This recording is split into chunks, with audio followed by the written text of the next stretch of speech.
Assalamualaikum warahmatullahi wabarakatuh. Waalaikumsalam warahmatullahi wabarakatuh. Okay, good morning everyone. Good morning. Today our group is going to discuss about assessing writing, which is chapter 9 from Howard Douglas Brown book, Language Assessment. So you know, writing is one of the four main skills in language learning. But how do teachers know if a student good at writing? That exactly in this session we will discuss how to measure and assess writing ability in the classroom. Before we go into the material, our group we will introduce ourselves. So my name is Muhammad Sharon Nizam. My name is Naika Wingga Sugiono. My name is Naila Himni Samdarianti. My name is Anissa Syafiko. My name is Nabil Rifki. My name is Rivalina Nisha Aulia. My name is Sarga Aulia. My name is Naila Tera Padan.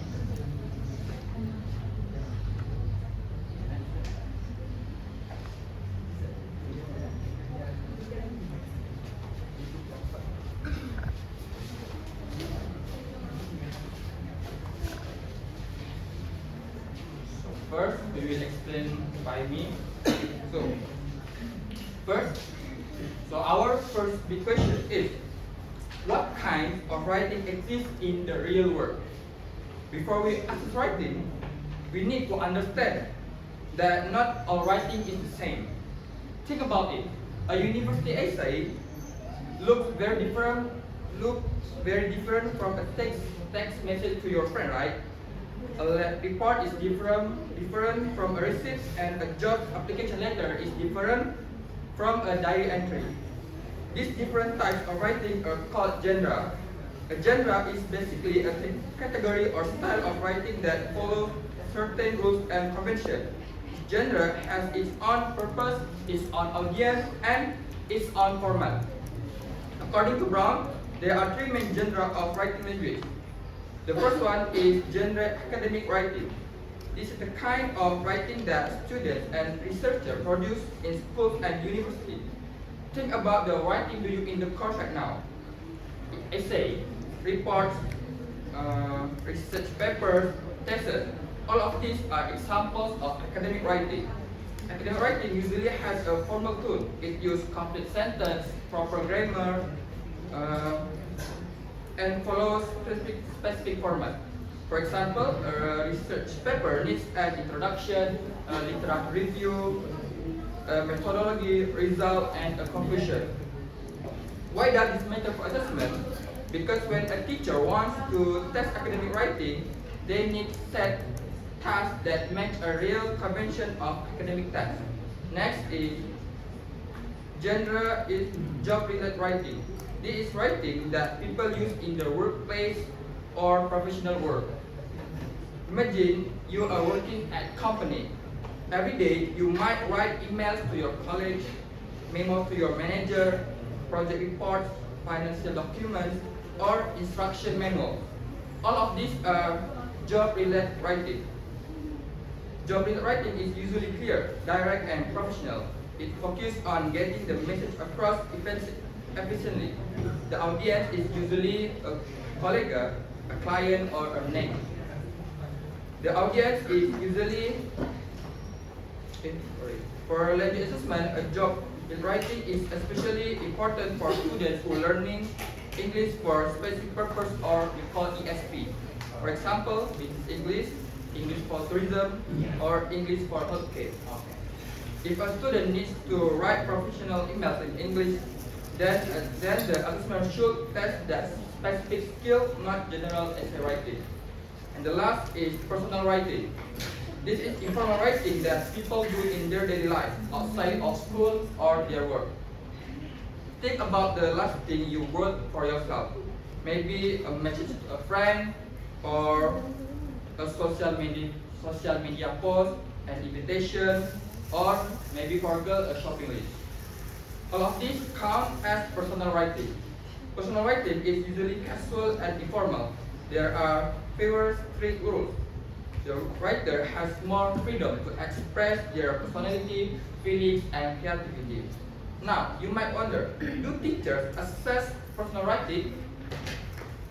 Maybe yes, sometimes. For example, in a beginning class, students might be asked to write a simple letter to a friend or describe their daily routine in a short paragraph. So, the key point Browse made in this is genre has its own rules, style, and audience. When we design a writing assessment, we must match the task to the genre with what we want to test. This is what we call a content validity. So it's to making sure the test actually tests what it's supposed to test. Next. Next will be explained by my friend Naila. Okay, next. Next, I will explain about the types of writing performance. In assessed writing, types of writing refers to different levels of writing ability that are assessed. And according to Brown, there are four types of writing performance. The first one, imitative writing. This is the most basic level of writing because it focuses on mechanics such as spelling, punctuation, and forming words correctly.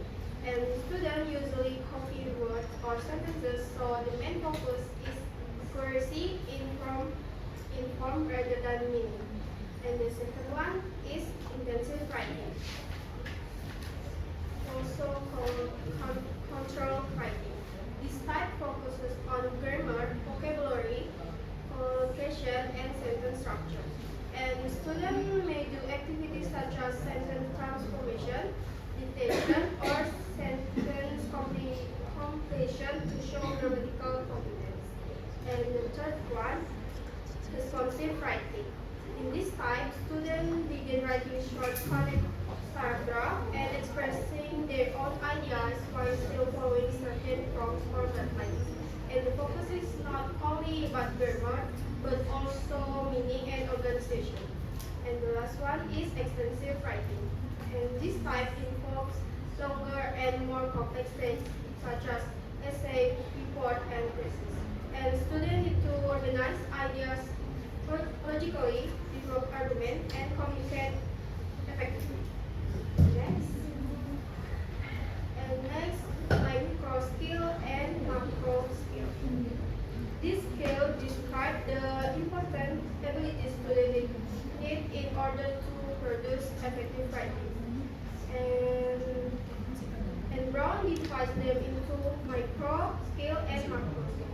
The first one, micro skill. Micro skill producing graphemes, orthographic pattern correctly. This means students are able to write letters, spelling, capitalization, and punctuation accurately according to English writing convention.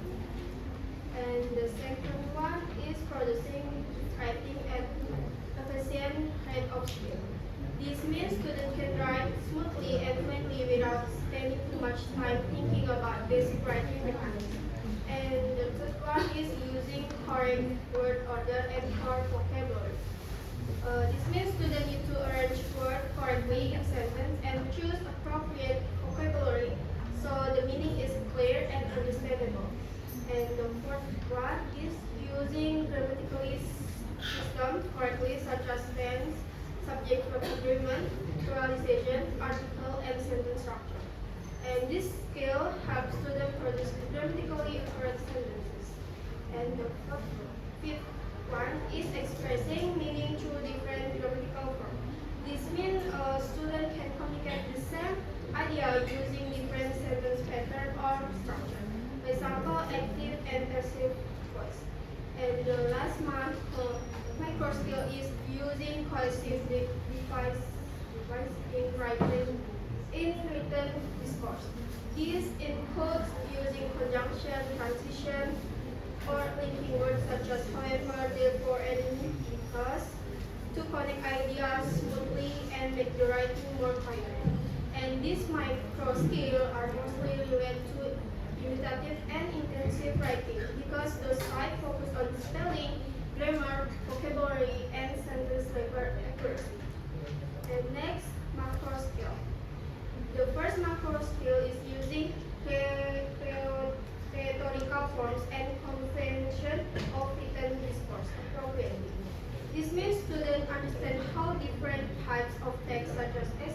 body forms are organized and repeated. And the second one is accomplishing communicative function according to form and purpose. This means writer can achieve the goal of the writing, such as informing, persuading, describing, or explaining something clearly. And the third is conveying links between main ideas, supporting ideas, and detail logically.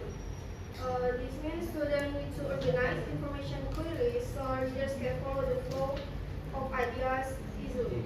And the fourth one is distinguish between literal and implied meanings.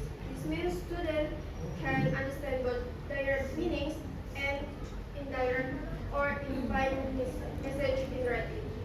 And the fifth is contrary specific reference accurate. Writers should be able to use contrary references appropriately so readers can understand the meaning correctly. And the last micro skill is developing writing strategies such as rewriting, drafting, revising, editing, and feedback. And these strategies help students improve the organization, clarity, and overall quality of their writing. And this macro skill more related to responsive and expressive writing because students need to organize ideas, communicate meaning clearly, and develop longer pieces of writing. I think that's all for me. Next will be explained by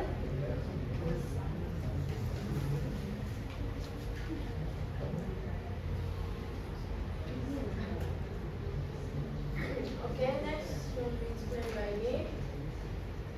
So next is designing tasks, imitative writing.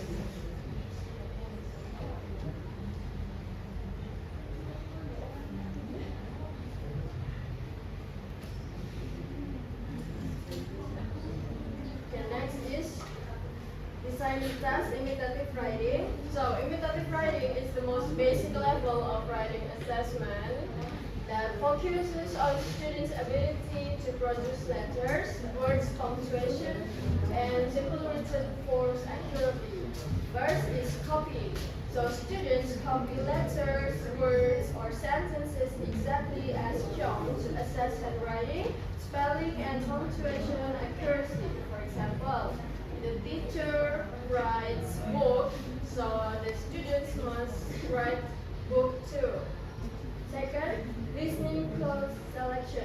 Students listen to a sentence or short text and fill in missing words, combining listening and writing skills. For example, I live in a big city, so the students must fill in the blank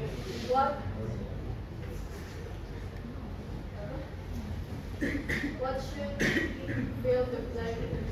For example, I live in a beautiful city. So next, picture cue task. Students are shown familiar pictures and asked to write the word that each picture represents. This task assesses vocabulary recognition and spelling ability. For example, there's a for example, there's a picture and students need to write what is the picture about. So, for example, the picture of a cat. So, students need to write cat. If the picture is about a chair, so students need to write chair. Form completion. Students complete simple forms such as names, address, or phone number to assess practical writing ability. For example, students need to write their name, so students need to fill the blank with their name. Next is converting numbers and abbreviations. Students change number or abbreviations into written words. For example, there's a number, kayak jam gitu, so students need to write the written words, how we spell it.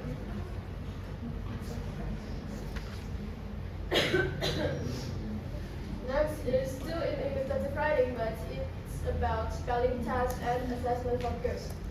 The first one is spelling test dictation. Students write words spoken by the teacher to assess spelling accuracy. So example, the teacher say something, so students need to write down what the teacher is saying. Next, picture cue spelling test. Students identify pictures and spell the represented words, especially words with unpredictable spelling patterns. For example, there's a picture about a book. So if the students know it's the book, so students need to write the word book correctly, not with other words like books or something like that. Next, multiple choice spelling. Students choose a correctly spelled word and write it in context. Example, there's a multiple choice like this. She drinks blank. So students need to choose the correct spelling from the answers.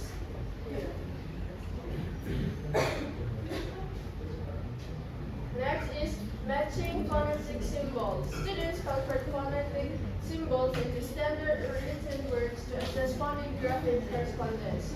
Example.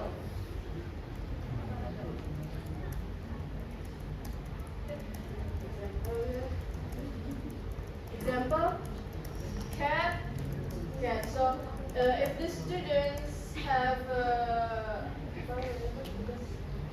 task that they need to write down the word, so students need to write the word based on this IPA correctly.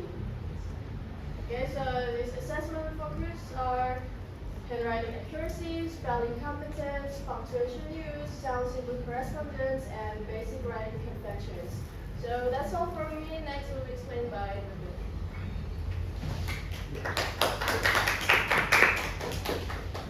Okay, next I will explain about intensive controlled writing. Intensive controlled writing is a category of assessment task that focus on the production of language with a high degree of pedagogical control. In this task, the primary concern is the student's ability to manipulate grammatical forms, discourse markers, and vocabulary within a specific restricted context. So basically, intensive controlled writing is like a training session where the rules are very strict. Instead of letting you write whatever you want, the teacher gives you a specific pattern or a set of words that you must follow exactly. It is called controlled because you don't have much freedom to be creative with your ideas. Instead, you are being tested on how well you know the grammar and mechanics of the language. So we go to the first point is the dictation and dict.com. Dictation is an assessment task where you write down exactly what you hear as the teacher reads a short passage aloud. Usually, the teacher reads the text 3 times, first at the normal speed for you to understand the context, then slowly with pauses so you can write every word, and finally with at a normal speed again for you to check your work. The goal is to see if you can correctly identify words and use proper spelling, grammar, and punctuation. For example, a teacher might read, "The students are studying in the library," and your job is to produce that exact sentence on the paper without missing any letters or marks. And then the dict.com is like the next part of dictation. It's a more challenging task that focuses on your ability to remember and rebuild a story rather than just copying it word for word. In this activity, the teacher reads a paragraph several times at a normal pace while you listen carefully and perhaps write down a few key ideas. Afterward, you must rewrite the entire paragraph from the memory as accurate as possible. For instance, if the teacher reads a short story about a person's trip to the market, and you don't have to memorize every single the or and, but you must recreate the story using correct sentence that keep the original meaning and logical order intact. And the second point is grammatical transformation. Grammatical transformation tasks require you to change a sentence structure while maintaining its original meaning. These activities are highly controlled because they focus on technical accuracy and specific grammar rules, such as switching between tenses or voices. Because the instructions are so precise, there is typically only one correct way to rewrite the sentence. For example, a teacher might provide the sentence, I am eating lunch, and ask you to change it to the past tense, resulting in I ate lunch. And the next point is picture cue tasks. Picture cue tasks are assignment activity that use a drawing or a photograph to prompt you to write specific words or sentence. These tasks are highly controlled because the image limits what you can write, ensuring you to focus on a particular grammatical structure or set of vocabulary.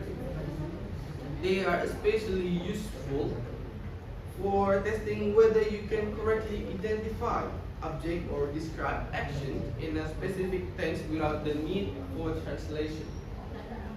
For example, a teacher might show you a picture of a man eating an apple and ask you to describe it using the present progressive tense, resulting in the sentence, the man is eating an apple. Next, please. Okay, so the next part is vocabulary assessment. Vocabulary assessment tasks focus on a student's ability to use specific words correctly in a very restricted context. These tasks look for the right word in the right place. By testing your knowledge of word forms, synonyms, and collocation, or how words naturally pair together. Because the focus is intensive, the context is usually limited to a single sentence or a short phrase to ensure the test taker is using the correct vocabulary for a specific meaning. The next point is ordering tasks.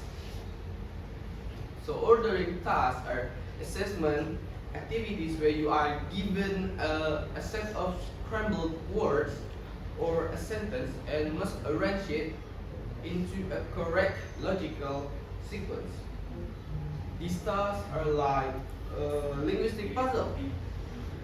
They test your technical knowledge of how English sentences are built, or it's called syntax, and how ideas flow together, or the name is discourse. Because there is usually only one correct way to order the items to make sense. It is a very controlled and objective way for a teacher to see if you understand the rules of the language. And the last point is short answer and sentence completion tasks.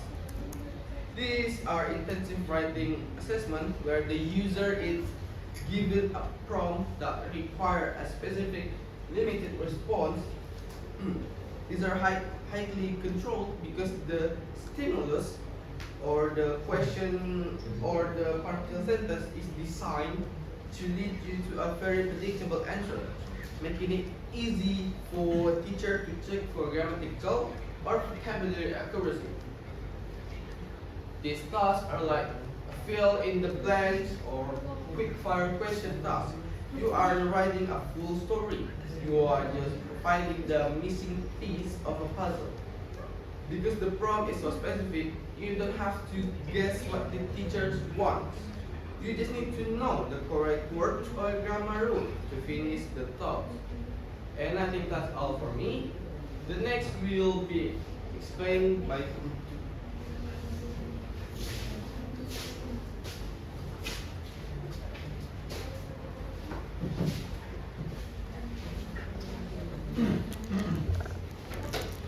Okay, the next material is about issues in assessing responsive and extensive writing. So I want to mention a little bit about responsive writing. It's when a student writes a short page in response to a prompt or a set of instructions. For example, writing a short summary, a brief report, or a simple narrative. And extensive writing is when a student writes something longer and more complex, like a full essay or a research paper where they have a lot more freedom to express their own ideas. Now, when we try to assess these two types of writing, there are several main challenges. First is authenticity. The writing task needs to feel real in our daily life. We write because we actually have something to say. We are writing to someone for a real reason. So when a teacher creates a writing task for assessment, it should feel as close to the real experience as possible. And Brown also says that at this level, the teacher should act more like a coach who guides and supports students rather than just someone who gives a grade at the end. So the assessment here is more about helping students improve over time, and that positive impact on their learning is what we call washback. And the second challenge is scoring. If students write a paragraph or an essay, there is no single correct answer. Every student might write something different, and many of those different answers can all be correct in their own way. So the teacher cannot just mark it right or wrong. And they have to look at so many things at once, like how the ideas are organized, whether the grammar is correct, whether the vocabulary is appropriate, and whether the writing is actually makes sense and achieves its purpose. It is a lot to consider, and that is why scoring writing is genuinely difficult. And the last challenge is time. In real life, when we write something, we are not usually rushing against a clock. We can take our time, write a draft, go back and fix things. And we write another draft and keep improving until we're happy with it. But in formal tests, students usually only get about 30 minutes to write. And Ron, in his opinion, he says, is that truly a fair way to measure someone's writing ability? And what about students who write? Well, they just need a little more time to gather their thoughts. And this also supported by another researchers like Alderson and Weigel. And they say this actually one of the biggest unsolved problems in writing assessment today. And there is still no perfect answer. Next is decided assessment text in responsive and extensive writing. The first task is paraphrasing. So paraphrasing means taking someone else's writing and rewriting it in your own words, while keeping the same meaning. And Brown says this is actually one of the hardest things for a second language learner to do. And that makes sense because it's not just about understanding the text, you also have to be able to express the same idea in completely different way. So why do we teach and assess paraphrasing? It helps students avoid copying other people's work, which is plagiarism. It also shows that the students truly understood what they read, not just memorize the words. And it helps them build more flexible and varied writing style. Brown also mentions that paraphrasing is usually more suitable for informal classroom assessment, not for big, high-stakes test. So it works best as a regular classroom activity where students can practice and get feedback. So how do we score it? The most important thing is whether the students manage to express the same meaning, and that is the main criterion. Things like grammar and vocabulary are secondary. So even if the student makes a small grammar mistake, as long as the meaning comes through correctly, that still counts as a good progress. Now, there's a one example about this reference class.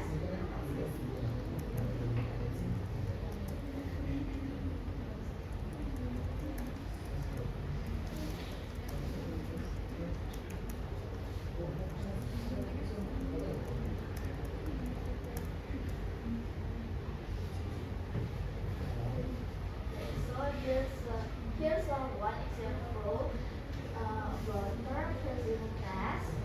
So students are given this original text, and the instruction is like read this and then write it again in your own words without copying. And the meaning is the same, but the words and sentence structures are different.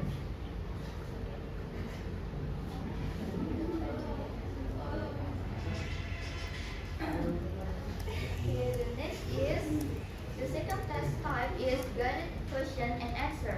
Instead of just telling students write a paragraph about this topic, the teacher gives them a set of guiding questions. Those questions act like a road map. Students answer the questions, and those answers naturally become the content of their paragraph. In the textbook, Brown says this works really well, especially for a first draft, because it gives students some structure to hold on to without telling them exactly what to write. And the final text can be scored using either a holistic or analytic skill, and that will be explained by the next presenter. And there's an example too for the guided question and answer class.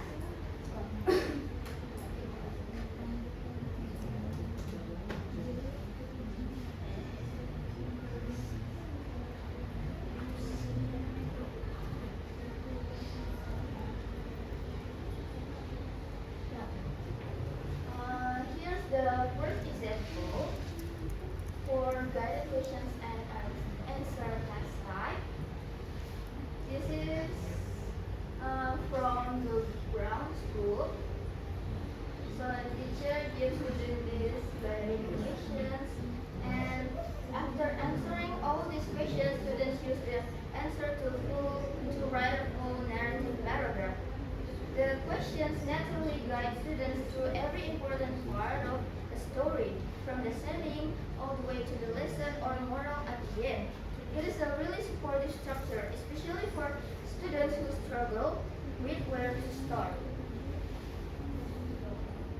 And then the second example is a similar idea but a different kind of writing, which is describing a place.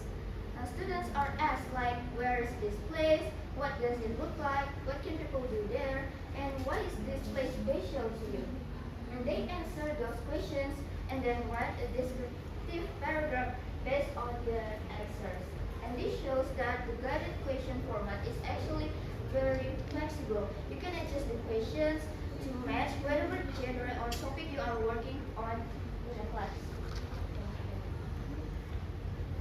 Okay, the last is paragraph construction. Brown says that learning to write the paragraph is deeply connected to reading. The more we read well-written paragraphs, together we understand what makes a paragraph work, and together we can write our own. This next step type is broken into 3 levels, and each level is built on the previous one. First level is topic sentence writing. A topic sentence is the main ideal paragraph, usually written at or near the beginning. And it tells the reader what the whole paragraph is going to be about. At this level, students are just asked to write one clear topic sentence for each topic. The teacher looks at whether the topic sentence is there, whether it is clear, and whether it actually captures the main idea well. There's also example for this type of class.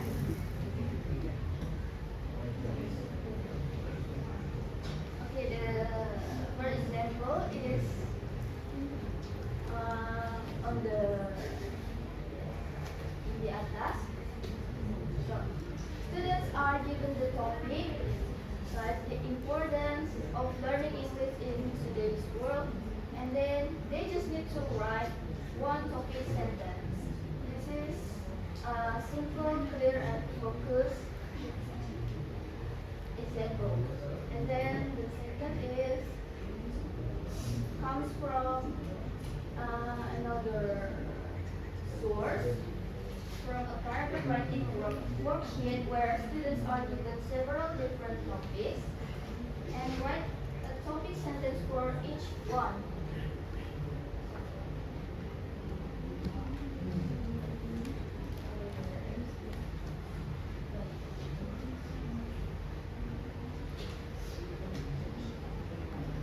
Then next is topic development within a paragraph.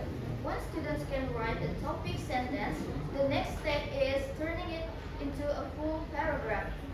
Brown says a good paragraph should have clear ideas, logical flow, unity, and overall effectiveness. Those four things become the criteria for assessment at this level.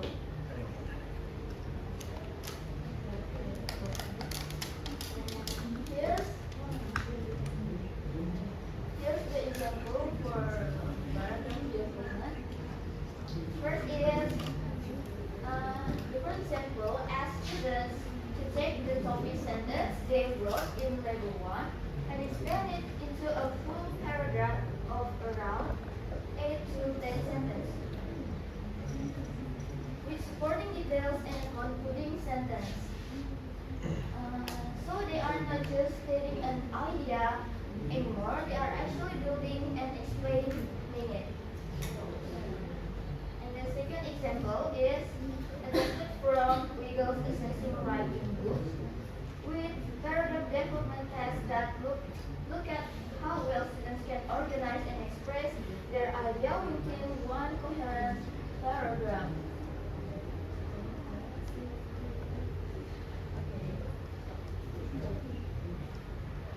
And the last is main and supporting ideas across paragraph. This is where students go beyond one paragraph and start managing a full multi-paragraph piece of writing. And this connects directly to what was explained earlier as extensive writing. The highest level of written performance in Brown's framework. At this level, students need to present a main idea and then support it consistently across 2 or more paragraphs. The teacher looks at whether the students address the topic properly, develops ideas logically, uses good examples, and writes with clarity and fluency.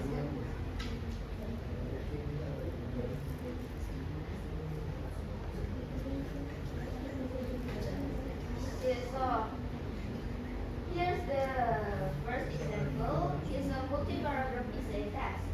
Students are asked to write two to 3 paragraph essays about the advantages and disadvantages of social media for students, with a clear topic sentence and supporting ideas in each paragraph. This is a very real-world kind of task because it's similar to what students will face in academic writing later in their education.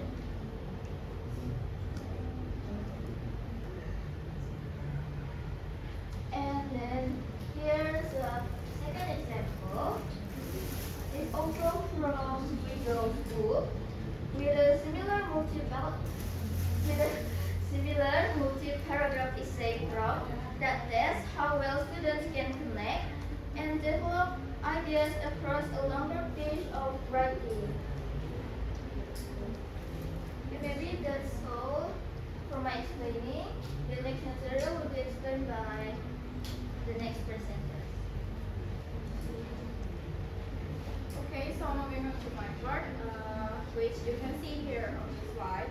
I'm going to talk about strategic options. Specifically, we're looking at how students attend to the test and the genre when they write.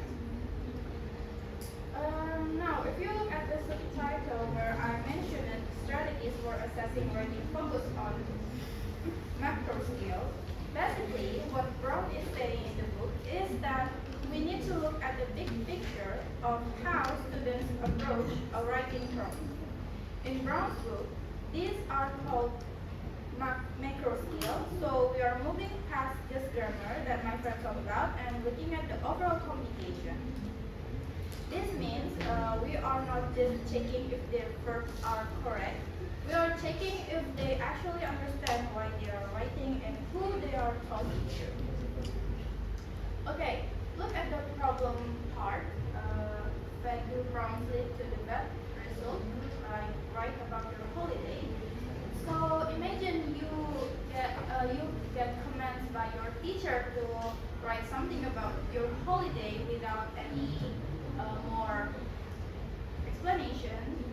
Then what will your text sound like?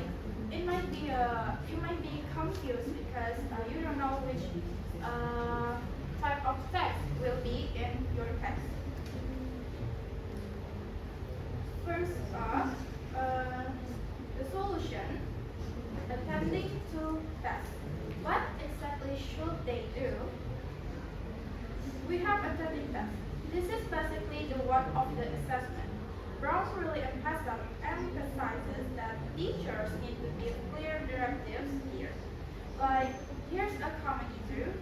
If the test is compare and contrast, but the student just describe the topic, they actually haven't attended to the test. Even if their English is 10 out of 10, they miss the goal. So when we are assessing this, a pro tip from the book is to include task achievement as a specific category in our rubric. The second bullet, attending to genre. How is the format? Attending to genre, which is more about the how, Brown argues that writing is not just one general skill, it's a collection of different genres, and each one has its own rules. Think about it.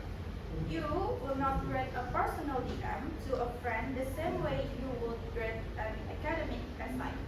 For example, I want to ask one of my friends to go out to cafe, for example. I can say, Shani, I will chat Shani, for example. Shani, according to blah blah blah, they say we need to go to a cafe for just for enjoy the coffee, maybe. Is it necessary to add expert reference just to go out with your friends to cafe? No. The font and the structure are totally different. So as assessors, we have to check if the student is using the right convenience for the specific genre we assign them. It's all about matching the style to the situation. Now we can see that each part is actually had their own examples, the right example, for attending to tasks. If I give us attending to tasks, summarize the main argument of the attached article in no more than 100 words. Do not include your personal opinion. If I give a student a directive like summarize this without giving your opinion, and the student writes a great essay but includes their own feelings, they failed the task. They didn't attend to the specific constraint Brown talks about. Now we see attending to genres examples. Write a summary of the research findings for a group of professors. Use formal academic language and third-person perspective. If the genre is an academic summary, but the students write it like a personal email using slang, they have not attended to the genre. Even if the grammar is perfect, the formal schema, as Brown calls it, is all wrong. So just to bring it all together, for Brown, it's not enough for a student to just write well in terms of grammar. They have to show they can handle the strategic options, meaning they can stick to the task directives and match the right genre's convenience.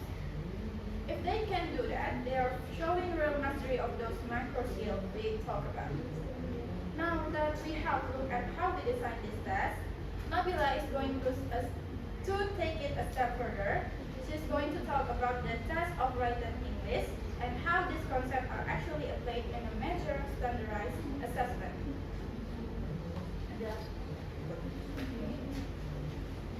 So next, I will explain about test of writing English. So what is test of writing English?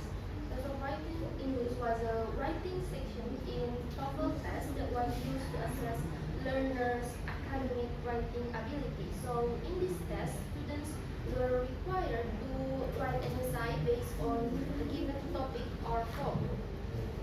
Test of writing English usually use essay writing tasks that require students to express opinions, ideas, reason, and supporting examples. Because students directly produce a piece of writing, test of writing English is considered a direct writing assessment.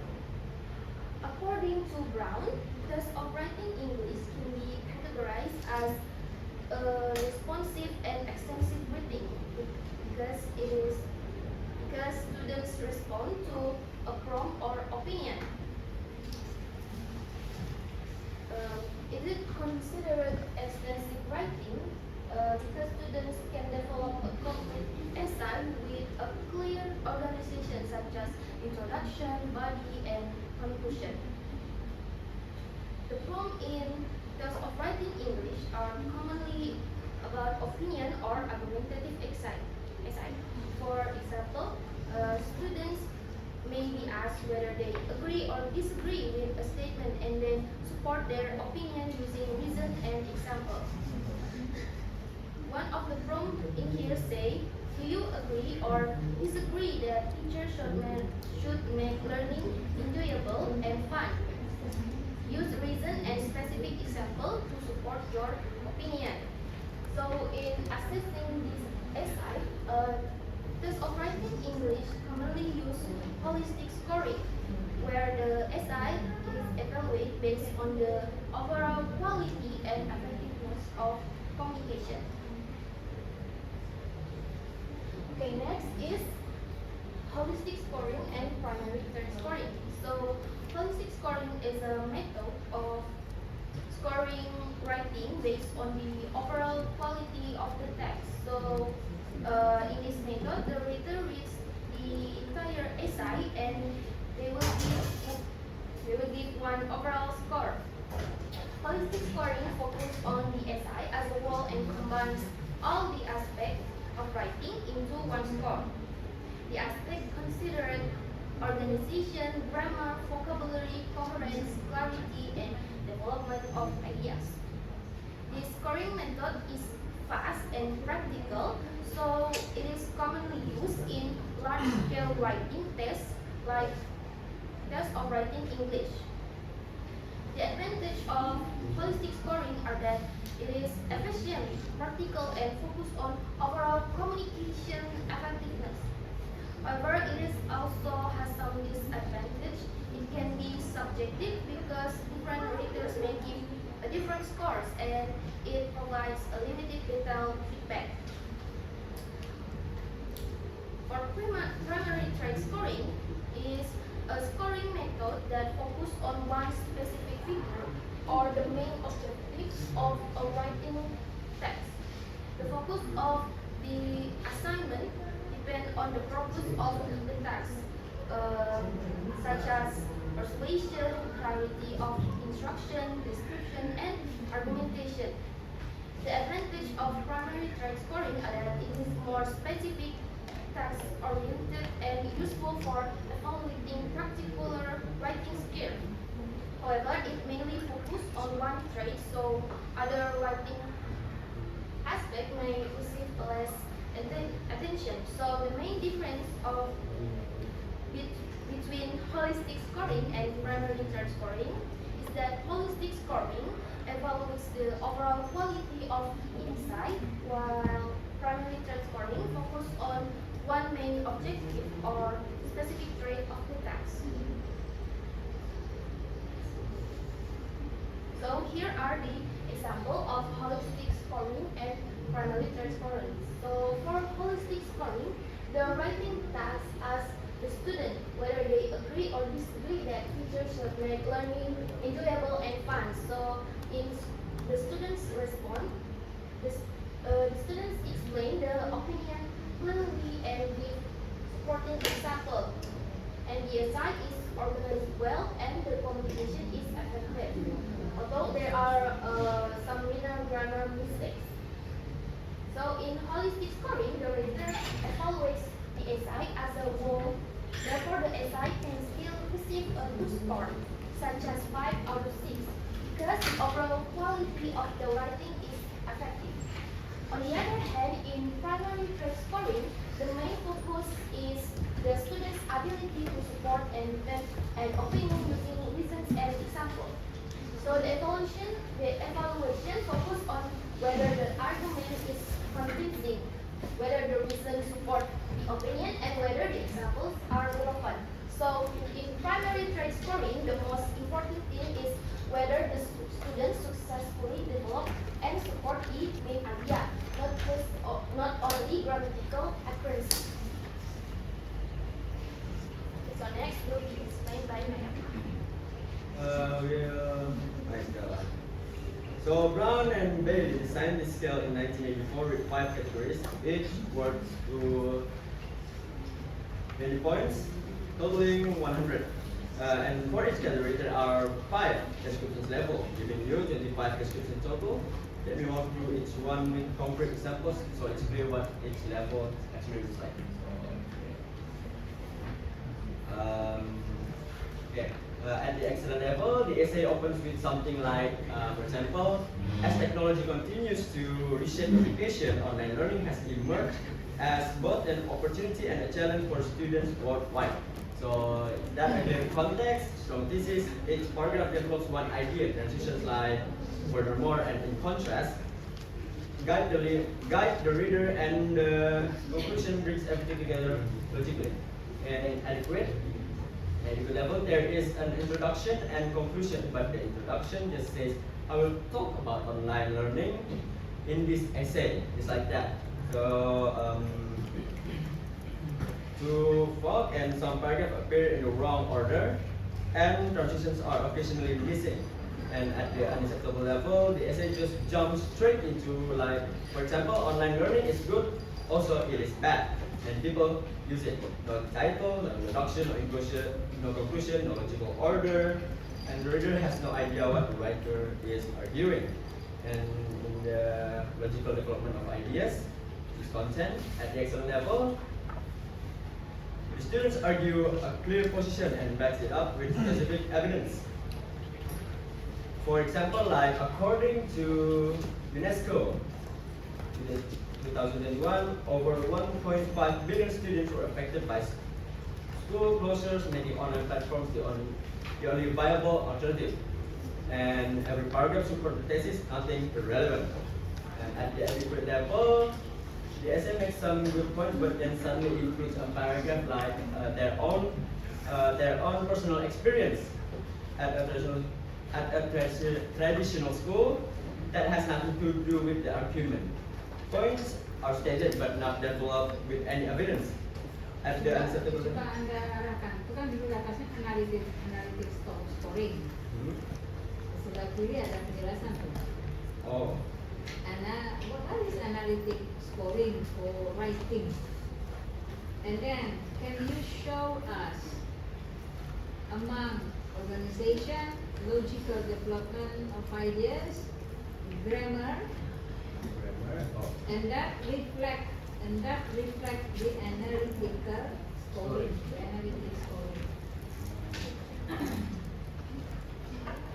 so it's great.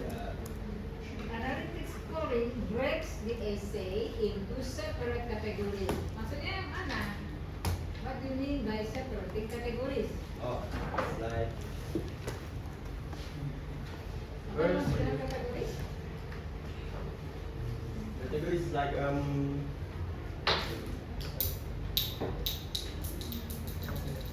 maybe it's like this. Wait.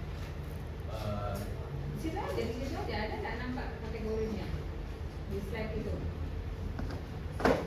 Menurut anda, in your good opinion, yang lain juga boleh bantu. What do you mean by a categories itu? Oh, 5 categories, 5 description levels, and 5 rating levels.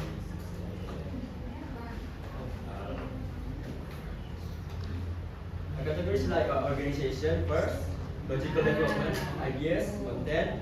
Third is grammar. Four is punctuation, spelling, and mechanics. And 5 is style and quality of expressions. Itu gitu. Jadi ada teori apa namanya? Konsepnya analytic scoring itu apa? Dari kategori. Saya konsep kategori itu apa sih? Itu tadi tuh. Balik lagi. Nah, Organization, logical itu kategori yang bisa dipakai. Those are the categories you can use when scoring writing. Terus apa lagi? Each score independently. Each, maksudnya each apa? Each what?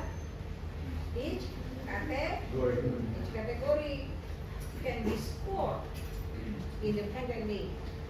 Dia tuh organization bisa dikasih skor sendiri, logical kasih skor sendiri, grammar kasih skor sendiri, ada angka-angkanya tuh, indikatornya excellent. Misal, namun angkanya berapa kalau excellent? 18 to 22. Apa indikatornya organization yang bisa dikatakan excellent dengan skor antara 18 sampai 20 according to Brown? Kalau organisasinya clear thesis, logical sequence, effective transition, and complete conclusion. Kalau indikator itu ada di organisasi Anda, maka Anda bisa kasih skor antara 18 sampai 20. Bisa 18, bisa 19, bisa 20. Jadi kuat itu artinya excellent kan tuh. Dan jelasin itu aja kan, referring to your analytic scoring. Karena you're not talking about scoring. Tiba-tiba scoring, cara men-score writing ya. Nah, agak seperti tadi apa lagi? Punctuation, spelling, and mechanics. Ya sama juga kan? Yeah. Bagi jadi excellent, adequate, and acceptable. Itu kalau frameworknya Brown. Kalau frameworknya Brown, itu dia hasilnya. Kalau Anda nanti mau bikin soal test writing essay, Anda pakai framework siapa ya? Ya udah saya pakai frameworknya Brown aja. Nah, Brown tadinya kayak gini, tinggal lihat aja nanti di kerjaan siswanya.